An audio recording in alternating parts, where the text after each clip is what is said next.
What might be the best part of our July 4th celebration, Red, White, and Boom, comes at the very end of the night when fireworks fill the sky with colors, lights, pops, and bangs. The very thing that provides such a dazzling sound and light display can also cause serious injury if not handled properly by professionals. The fireworks will be launched from a floating barge positioned on Lake Mineola. As required by our city's safety protocol, the boat ramp must be closed when the Pyrotechnic barge is launched and retrieved after the show. For launch, the boat ramp will close at 6:30 p.m. and remain closed for approximately 30 minutes. For retrieval, the boat ramp will close shortly after the grand finale of the show and remain closed for another 30 minutes.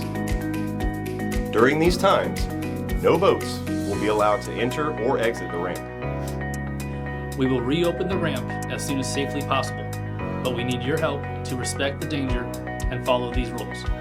By working together, Clermont can have a spectacular and safe Independence Day celebration.